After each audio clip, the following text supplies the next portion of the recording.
जनगणवादी भारत संविधानविदों के एकेडमी या जो आंदोलन है 1994-95 से लगातार चल रहा है। इस एकेडमी की तरफ से संविधान के बारे में खासकर लोगों को जो सही संविधान के बारे में जानकारी नहीं है, उसके बारे में आंदोलन चला करके हमेशा लोगों को संविधान के कुछ अनुच्छेदों के बारे में बताया जाता है, जिसके बारे में आज भी लोग अनजान हैं, जिसका जो है तो लोग गलत मतलब निकालते हैं। उसकी जो सही परिभाषा है वो लोग नहीं जानते हैं। इस संबंध में कई बार जो है तो कार्यक्रम कराए गए हैं। हमारे साथ माननीय उच्च न्यायालय इलाहाबाद के अधिवक्ता APN गिरी जी हैं, जिन्होंने सन 94 से जनगणवादी भारत के तहत एक आंदोलन चलाया है और यहाँ से लेकर दिल्ली तक कई शहरों में जाकर और बार एसोसिएशन में जाकर संविधान के बारे में चर्चा की है। आज हमारे साथ बैठे हुए हैं APN गिरी जी, जो कि जनगणवादी भारत के निदेशक हैं। आइए हम जानते हैं कि संविधान के बारे में आर्टिकल 74, 75, आर्टिकल 88, 100, 101 और 102 क्या कहती है। एक्चुअली जो संविधान में जो व्यवस्था है कि कार्यपालिका, व्यवस्थापिका और न्यायपालिका तीनों अलग होनी चाहिए और तीनों का अलग अलग मतलब है। लेकिन जिस प्रकार से कहा जाता है कि एक मंत्री के हाथ में दोहरी शक्ति है, एक तरह से यह कहा जाए कि वो सांसद भी बने रहते हैं और केंद्र में मंत्री भी बने रहते हैं। मंत्री बनने के बाद जबकि वो सीट वैकेंट होनी चाहिए और उस पर उपचुनाव कराकर हाउस के कोरम को पूरा करना चाहिए, लेकिन ऐसा नहीं होता है। तो आइए हम APN गिरी जी से जानते हैं। सबसे पहले तो ये हम जानना चाहेंगे कि आखिर क्या है आर्टिकल 74, 75, 88, 100, 101, 102 जानकारी अपने श्रोताओं के बारे में जानकारी देना चाहते हैं कि इस पे आपका क्या कहना है। पहले तो आपको बधाई हो, नमस्कार सभी आपके दर्शकों को। वास्तव में हम जनता हैं, हम वोट देते हैं विधायक के लिए और सांसद के लिए। वो भी विधायक 2 हाउस में बैठते हैं राज्यों में, और सांसद 2 सभाओं में बैठते हैं संसद में। लेकिन हम केवल विधानसभा के सदस्यों को डायरेक्ट चयनित करते हैं और लोकसभा के सदस्यों को चयनित करते हैं। विधान परिषद के सदस्यों को नहीं चयनित करते हैं और न ही हम राज्यसभा के सदस्यों को चयनित करते हैं। हमारी कार्यपालिका जो है वह चयनित है, लेकिन जो संसद में बैठे हुए चयनित सरकार है, जिसको जनता यह जानती है, जजेस भी यह जानते हैं, मंत्री भी यह जानते हैं, पत्रकार भी यह जानते हैं और प्रोफेसर भी यह जानते हैं कि हमने सरकार चुनी हुई है। लेकिन वास्तव में वह सरकार नहीं है, वह एक षड्यंत्र है। जैसे नरेंद्र मोदी का वह प्रधानमंत्री हैं, माननीय होंगे, सब कुछ होंगे, वह तमाम तरह से उनका विश्लेषण किया जा सकता है, लेकिन वह इसका फायदा उठा रहे हैं इन गलतियों का, जो गलतियां हमारे यहाँ पढ़े लिखे लोगों ने की है। हम इलाहाबाद से, प्रयागराज से किसी भी स्तर पर प्रधानमंत्री को नहीं चुने हैं। कर्नाटक का आदमी प्रधानमंत्री नहीं चुना है, दिल्ली का आदमी प्रधानमंत्री नहीं चुना है, न ही बनारस का आदमी प्रधानमंत्री चुना है। बनारस की लोकसभा की सीट को भरने के लिए एक सांसद चुना गया है, जिसका नाम है नरेंद्र मोदी। वह सरकार नहीं बना सकता है क्योंकि वह चयनित नहीं है। प्रधानमंत्री, मुख्यमंत्री हमेशा जो है वह नियुक्त होते हैं, लेकिन हम उन्हें चयनित मान लेते हैं। हमारे जजेज उन्हें चयनित मानते हैं। हम 94 से देख रहे हैं, इस पर शोध कर रहे हैं, इस पर तमाम तरह की प्रतिक्रियाएं देख रहे हैं। आज भी हमारा चीफ जस्टिस माननीय मुख्य न्यायमूर्ति श्री चंद्रचूड़ जी आज भी वह यह मान करके चलते हैं कि हम ब्रिटिश परिपाटी पर संसदीय शासन प्रणाली को लागू किए हुए हैं। जबकि ब्रिटिश परिपाटी पर संसदीय शासन प्रणाली कहीं भी किसी भी डिसीजन के द्वारा, किसी भी अनुच्छेद के द्वारा और किसी भी एग्जाम्पल के द्वारा कहीं भी वर्णित नहीं है। सभी यह जानते हैं कि हम ब्रिटिश परिपाटी पर हैं, हमारा संसदीय लोकतंत्र सबसे मजबूत है, जबकि हम संसदीय लोकतंत्र में नहीं हैं, हम गणतंत्रात्मक लोकतंत्र में हैं। अब हमारी सरकार जो गारंटी के साथ मोदी की सरकार कही जाती है, वह संसद में बैठती है, मेजॉरिटी में बैठती है और मेजॉरिटी में अपने मंत्रियों से कानून पारित कराती है और कानून को लागू करती है प्रेसिडेंट के ऊपर जोर डाल करके, क्योंकि प्रेसिडेंट के इलेक्शन में भी वो भाग लेती है, जबकि मंत्रिपरिषद प्रेसिडेंट के इलेक्शन में भाग नहीं लेता है। यह संविधान में स्पष्टतः व्याख्यान करने पर निकलेगा, लेकिन इसकी व्याख्या न ही कभी सुप्रीम कोर्ट ने की है, न ही किसी ने कराया है, न ही बार काउंसिल कराई है और न ही किसी व्यक्ति या प्रोफेसर या किसी लॉ कॉलेज के इंस्टीट्यूशन ने कराया है। अतः यह कहना कि सरकार जो है वह मेजॉरिटी में बैठी हुई है संसद में, यह एक बहुत बड़ा षड्यंत्र है, संवैधानिक षड्यंत्र है, जिसका विरोध करना हर व्यक्ति के लिए संवैधानिक कर्तव्य है। संवैधानिक कर्तव्यों में एक मुख्य रूप से संवैधानिक मूल्यों को जानना जरूरी है। तमाम प्रोफेसर इस समय निकाले गए हैं, तमाम लोग इस समय जेल में हैं, जैसे एक मुख्यमंत्री केजरीवाल एक IAS या रेवेन्यू सर्विसेज का होता हुआ आदमी इस समय मुख्यमंत्री के पद पर रहते हुए वह जेल में है। उसको सरकार बनाने का कोई अधिकार नहीं है, लेकिन वह अपने आप को चयनित सरकार कहता है। इसी का वह जो है परिणाम झेल रहा है।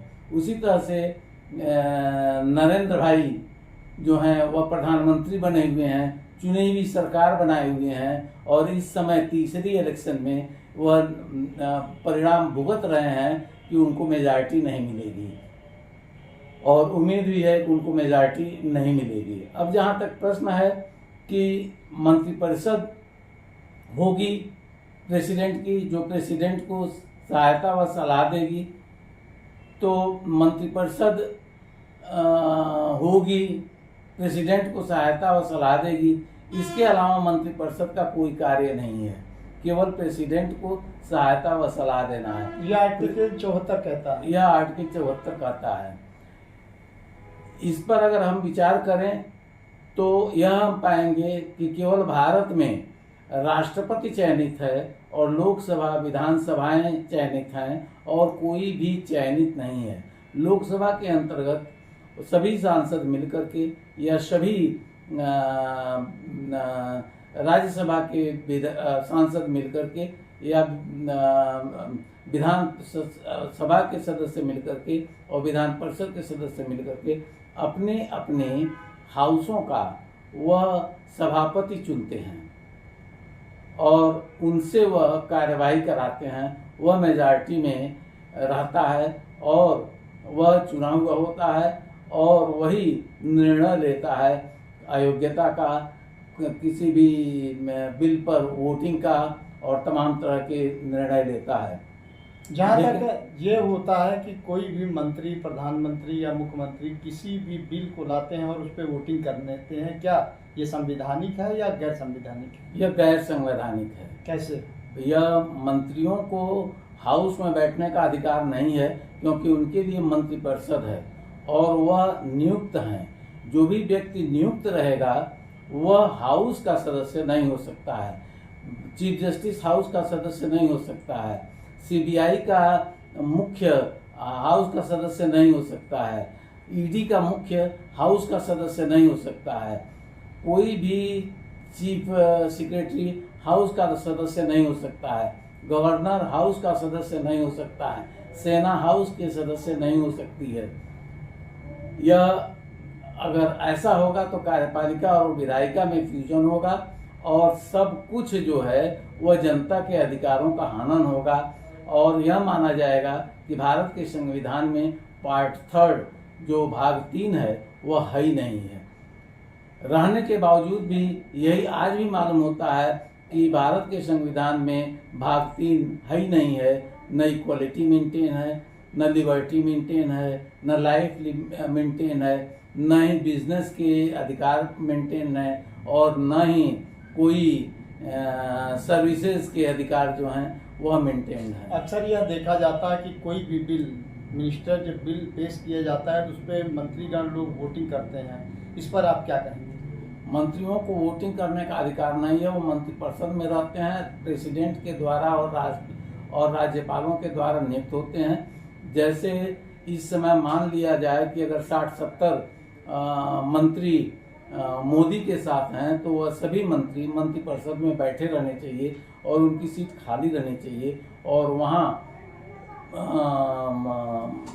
फिर से चुन करके बाई इलेक्शन से सांसद आने चाहिए। यही हाल विधायक राज्यों में है कि मुख्यमंत्री जो गवर्नर के द्वारा नियुक्त होता है और गवर्नर राष्ट्रपति के द्वारा नियुक्त होता है वह बिल को ले आता है, जबकि उसको मंत्रिपरिषद में ही बैठना चाहिए, मंत्रिपरिषद के अलावा और कोई कार्य नहीं करना चाहिए। आर्टिकल 74 जो मंत्रिपरिषद को बनाता है कहता है कि there shall be a council of minister, उसी तरह से कहता है कि there shall be a president. तो अगर काउंसिल ऑफ मिनिस्टर का मतलब यह समझ लिया जाएगा कि काउंसिल ऑफ मिनिस्टर प्रेसिडेंट के लिए है और प्रेसिडेंट को जो कहेगी वह मान लिया जाएगा, तो यह सरासर प्राकृतिक नियमों का उल्लंघन है।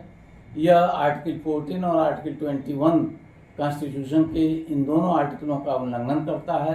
74 की नया मंशा है, आर्टिकल 74 की नया मंशा है और न इस तरह से क्रियान्वयन किया जाता है। इस पर कोई व्याख्यान सुप्रीम कोर्ट का नहीं आया है, न ही किसी ने ले आने का प्रयास किया है। मैं ले आने का प्रयास किया हूं तो मुझे जेल की धमकी, कंटेम्प्ट की धमकी और तमाम तरह की धमकी दी गई है।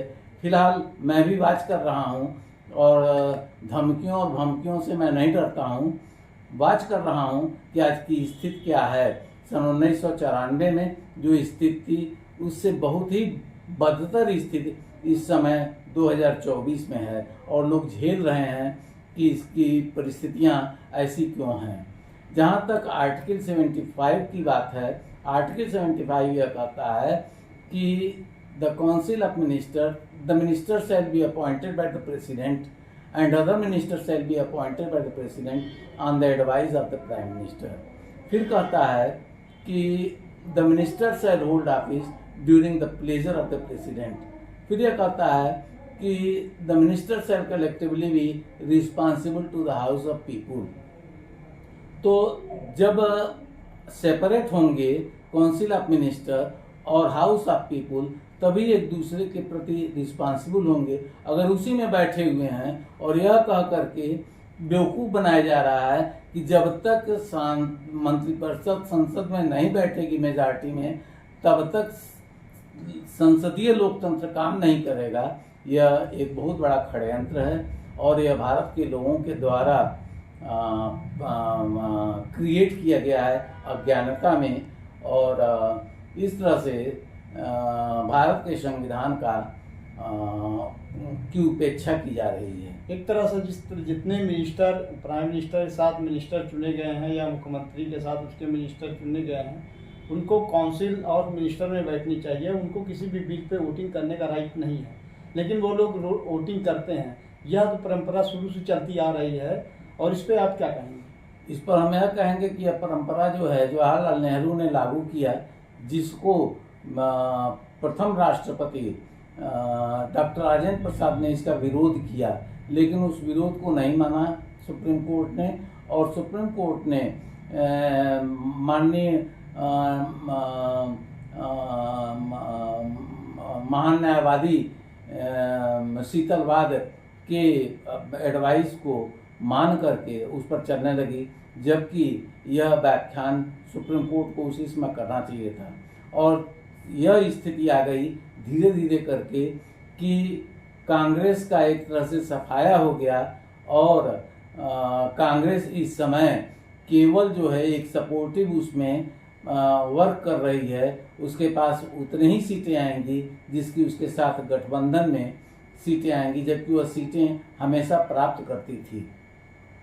अब जहाँ तक नरेंद्र भाई मोदी का प्रश्न है, वह राम मंदिर को ध्वस्त करा करके उसमें सहयोग दे करके राम मंदिर के नाम पर, राम के नाम पर मंदिर बनवा करके और सरकार बनाने की जो योजना बना रहे हैं, वह कांग्रेस के परिणाम से भी बहुत ही घातक है। और कहीं ऐसा ना हो कि यह कांग्रेस भी और भाजपा भी यह भारत से विलुप्त हो जाए और कोई इनको पूछे नहीं, यह स्थिति आ जाएगी निश्चित रूप से। एक तरह से अभी तक मुख्य चुनाव आयुक्त की नियुक्ति को लेकर के काफ़ी हंगामा मचा हुआ था, जहां एक तरफ ये कुछ दिनों पहले सुप्रीम कोर्ट के कुछ जजों ने ये फैसला किया था कि इस मुख्य चुनाव आयुक्त की नियुक्ति में प्रधानमंत्री रहेंगे और उनके द्वारा उनका एक कैबिनेट मिनिस्टर रहेगा, उनके सुझाव पर दिए गए, और एक मुख्य न्यायाधीश CGI रहेंगे। तब इनके तीनों की मौजूदगी में और एक विपक्ष का वो होगा, तो इस पर मोदी सरकार ने एक बिल पास किया है। उस पर जो है तो CGI को निकाल दिया गया है, वो आनन फानन तुरंत बिल बना दिया गया है। तो इस बिल में मिनिस्टरों ने भी वोटिंग किया है, तो क्या ये बिल वैध है या इसको भी असंवैधानिक कहा जाएगा? आज तक जितने भी संसद में बैठ कर के कार्य हुए हैं वह सभी असंवैधानिक हैं और गैर संवैधानिक हैं, प्राकृतिक नियमों के विरुद्ध हैं। वो उसी में से एक यह बिल है जो प्राकृतिक नियमों के विरुद्ध है। यह बिल ले आने का अधिकार केवल सांसद को है, जबकि यह बिल सांसद नहीं लाए हैं, यह मंत्रिपरिषद के मंत्री लाए हैं जो सांसद बन करके बैठे हुए हैं और दोहरी शक्ति का प्रयोग कर रहे हैं, जबकि इन्हें वोट देने का अधिकार नहीं है, जो स्पष्टता आर्टिकल 88 में, आर्टिकल 88 में लिखा हुआ है। यह लिखा हुआ है कि every minister and attorney general, every minister मतलब इवरी मिनिस्टर, वह मिनिस्टर नहीं जो 6 माह के लिए नियुक्त कर दिया गया है। इवरी मिनिस्टर मतलब इवरी मिनिस्टर। यह व्याख्यान सुप्रीम कोर्ट ने नहीं दिया है और इसी का लोग जो है परिणाम भुगत रहे हैं इस स्तर पर आकर के। और उस आर्टिकल में दिया गया है every minister and attorney general shall have power to speak and take part in the proceeding of the either house of the parliament or maybe the member of any committee thereof, but by virtue of this article he has no right to vote. अब जहाँ तक voting की बात है तो article 100 में voting होती है। वह कहता है कि केवल सदस्य ही वोटिंग कर सकते हैं। तो सदस्य वोटिंग करेंगे कि मंत्री वोटिंग करेंगे कि चीफ जस्टिस जा करके वोटिंग करेगा कि ईडी जा करके वोटिंग करेगी, यह तो समझना मुश्किल है, क्योंकि यह बिना व्याख्यान के नहीं आएगा। और सुप्रीम कोर्ट इस तरह का व्याख्यान पसंद भी नहीं करती है कि हम करें, क्योंकि उसकी भी कुर्सी का सवाल है, उसके भी प्रमोशन का सवाल है और CJI हो जाने के बावजूद भी जान का खतरा है, परिवार का खतरा है।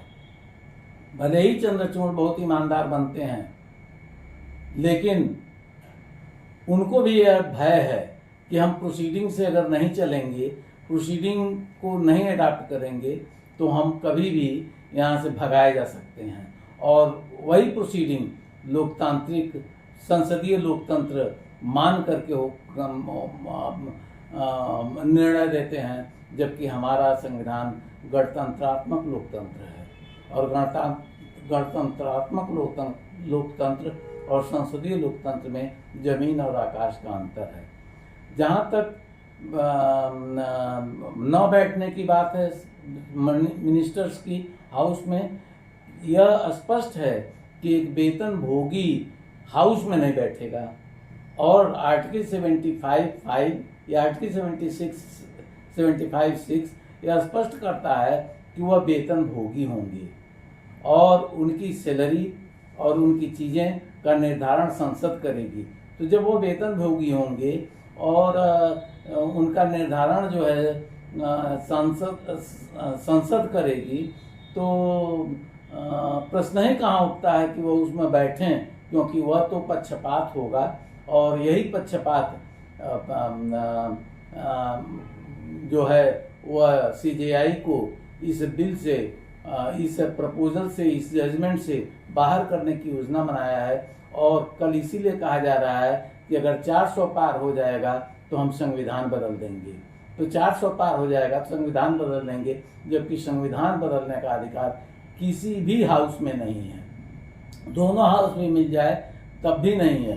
प्रेसिडेंट टू प्रेसिडेंट देता है तब भी नहीं है, क्योंकि वह अन्यायपूर्ण व्यवस्था है, अन्यायपूर्ण नीतियां हैं और अन्यायपूर्ण कानून है, असंवैधानिक है और गैर संवैधानिक है, प्राकृतिक नियमों के विरुद्ध है।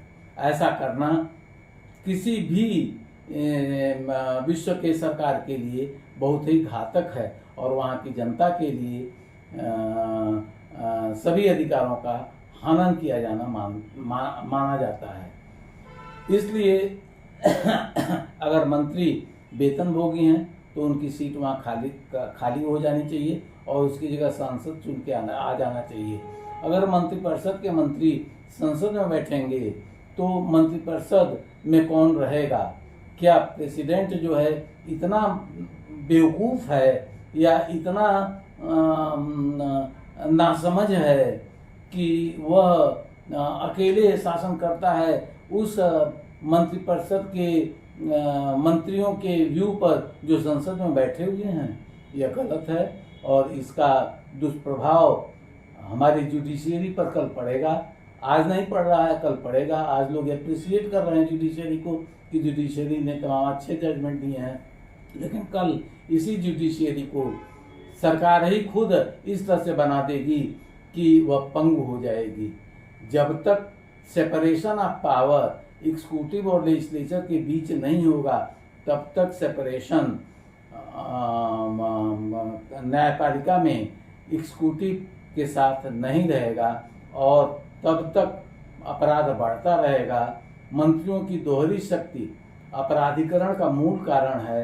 मंत्री अगर संसद में बैठेंगे और बिल पारित करेंगे और राष्ट्रपति को सलाह भी देंगे कार्यपालिका में मेंबर होकर के, तो वहाँ न्यायपालिका कभी न स्वतंत्र रहेगी, न निष्पक्ष रहेगी और न ही वह किसी भी व्यक्ति के समस्याओं को सुनेगी। कितना मतभेद होता है और कितना प्रयास होता है बार के द्वारा कि आर्टिकल 32 में वही याचिका दूसरे के लिए सुन ली जाती है और एक के लिए नहीं सुनी जाती है। अल्टरनेटिव रेमेडी पर उसको भगा दिया जाता है कि तुम हाई कोर्ट जाओ।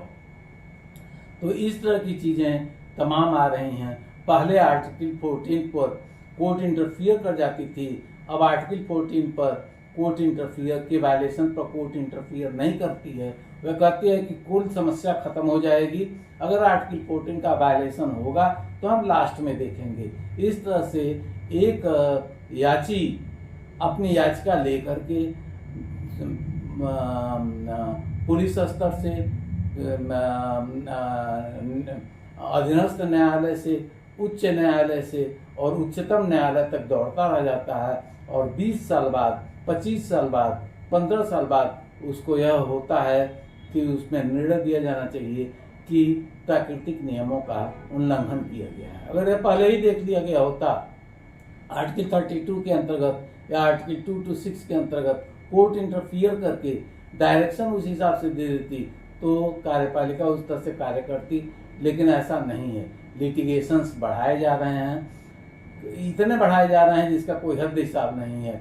जुडिशियरी में हर जज के पास 25-50 मुकदमे से अधिक नहीं होना चाहिए, चाहे वह अधीनस्थ न्यायालय हो, चाहे वह उच्च न्यायालय हो और चाहे वह उच्चतम न्यायालय है। पेंडेंसी होना अधीनस्थ न्यायालय में, राजस्व न्यायालय में, हाई कोर्ट में उच्च न्यायालय में और उच्चतम न्यायालय में पेंडेंसी होना ही सरकार का फेल्योर बताता है, और सरकार किस तरह से कार्य कर रही है और जुडिशियरी पर उसका क्या प्रभाव पड़ रहा है, यह स्वयं इंगित होता है। एक तरह से देखा जा रहा है क्या जुडिशरी बड़ी है या सरकार, क्योंकि सरकार के लोग कभी कभी ये चर्चा में आता है, लोग आपस में चर्चा करते हैं कि सरकार बड़ी है और सरकार जब भी चाहे तो न्यायपालिका के जजों को महाभियोग लगा सकती है और उन पर वोटिंग करके हटा सकती है। इस मुद्दे पे क्या क्या कहेंगे आप? सब दलाली है। सांसद जब बैठे हुए हैं उसके अंदर, हाउस के अंदर, तो राष्ट्रपति को भी निकाल सकते हैं, सीजेआई की क्या औकात है, और तुरंत बिल ले आकर के उसको हटा सकते हैं। लेकिन ऐसा इसलिए नहीं होता है कि आपसी मतभेद न हो और लोग यहाँ की जनता यह न जान पावे कि वास्तविकता क्या है। यह सब षड्यंत्र रचा गया है, रचा जा रहा है, और कब तक रचा जाएगा यह स्पष्ट नहीं है। महाभियोग ले आने का जो अधिकार है वह केवल संसद को है, यह कार्यपालिका को, मंत्रियों को नहीं है। लेकिन मंत्री बैठते हैं और किसी भी समय ले आ सकते हैं, इसीलिए राष्ट्रपति भी मंत्रियों के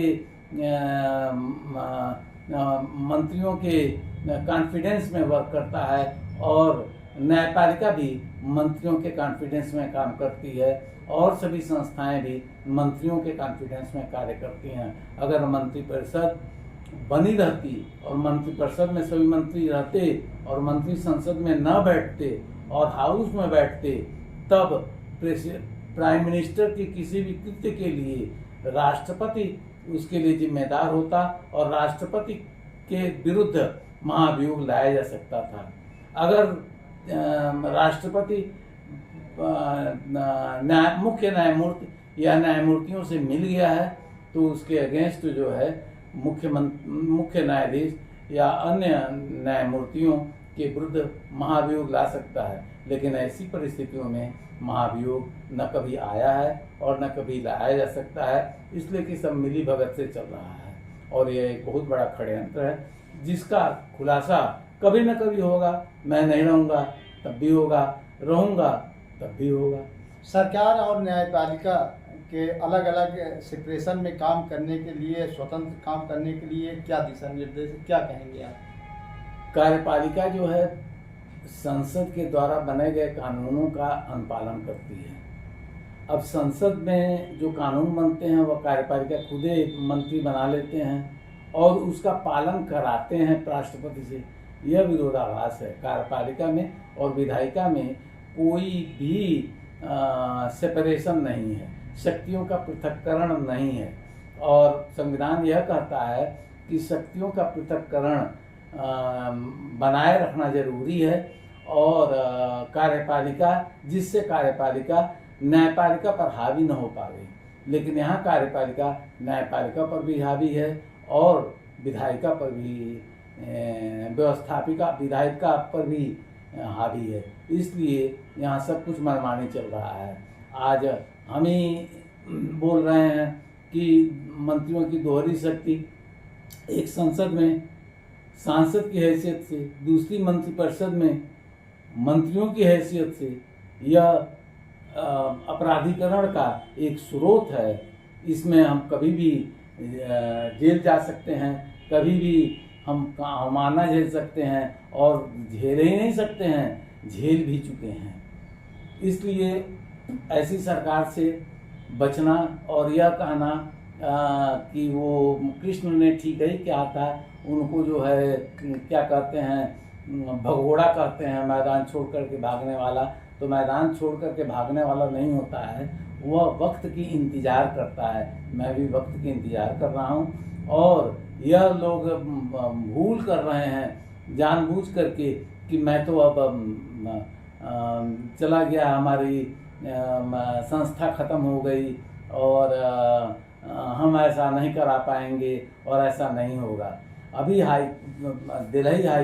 दिल्ली यूनिवर्सिटी के तमाम प्रोफेसर निकाले गए हैं, चिल्ला रहे हैं, वह चाय बनाते हैं सड़कों पर, तमाम स्टूडेंट्स जो हैं, और एक तरह से मिशन वो खोले हैं। लेकिन किसी को संविधान पढ़ने और संवैधानिक कारण खोजने की ज़रूरत नहीं पड़ी और सभी यह जानते हैं कि वह संविधान जानते हैं, जबकि हमारा ओपिनियन है, हमारा शोध है कि संविधान हमारे मुख्य न्यायमूर्ति भी नहीं जानते हैं, हमारे हाईकोर्ट के मुख्य न्यायमूर्ति भी नहीं जानते हैं, हमारी न्यायपालिका के अधीनस्थ न्यायालय के भी लोग नहीं जानते हैं, हमारा जो IAS है, PCS है और जो प्रोविंशियल सर्विसेज से अधिकारी प्राधिकारी चयनित होकर के आते हैं वह भी संविधान के बारे में नहीं जानते हैं। इसीलिए संविधान की उपेक्षा होती है। जब से संविधान की उपेक्षा होगी, कानून की उपेक्षा होगी, और जब कानून की उपेक्षा होगी तो यह तो हश्र दिखाया जाता है, हर जगह यूट्यूब में दिखाया जाता है, तमाम जो है क्रिमिनल कांडों में दिखाया जाता है, वही हश्र हो रहा है।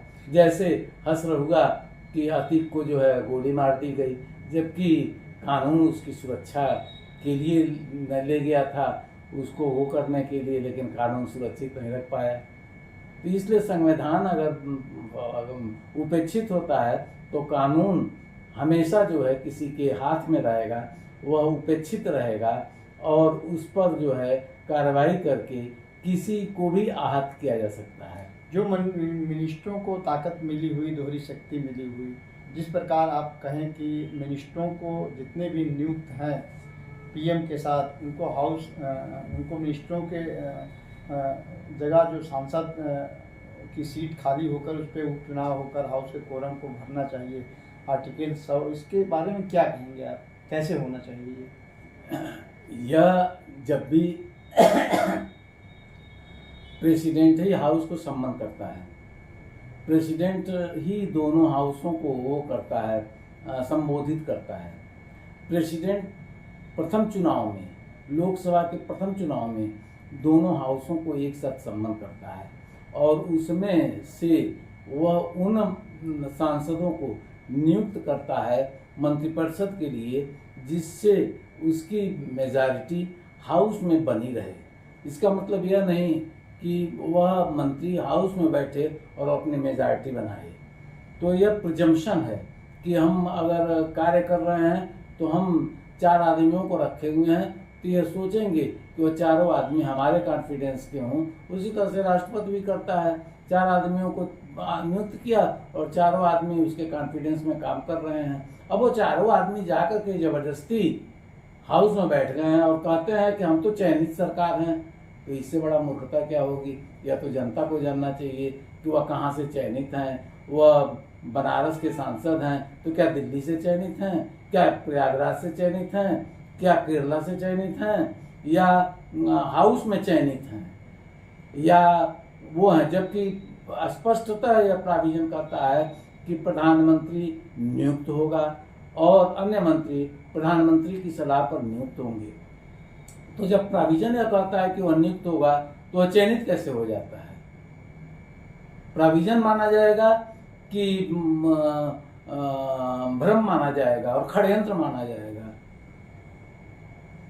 तो ये बात कर रहे थे हमारे साथ माननीय उच्च न्यायालय के अधिवक्ता APN गिरी जी, जो जनगणवादी भारत के निदेशक हैं, और इन्होंने बताया कि संविधान के बहुत से आर्टिकल के बारे में भी लोगों को जानकारी नहीं है, जिसकी वजह से लोगों को ये खामियाजा भुगतना पड़ता है कि जहां सांसद में दोहरी शक्ति, एक मिनिस्टर के पास दोहरी शक्ति होती है, वो मिनिस्टर भी बने रहते हैं और सांसद भी बने रहते हैं। सांसद बन के हाउस में बैठते हैं और मिनिस्टर बनने के बाद भी उस पर वोटिंग करते हैं, जबकि मिनिस्टरों को किसी भी बिल पे वोटिंग करने का राइट नहीं है। जिस प्रकार से अभी सुप्रीम हाउस में, अभी संसद में एक बिल पेश किया गया था, उसमें मुख्य न्यायाधीश को हटा करके एक बिल बनाया गया था, उस बिल में भी मिनिस्टरों द्वारा वोटिंग की गई थी।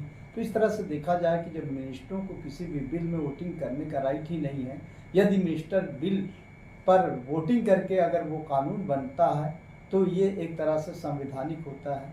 इस पे लोगों को विचार करना चाहिए और मेरे ख्याल से इस पे गहन अध्ययन की भी लोगों को ज़रूरत है। अमरनाथ झा, प्रयागराज।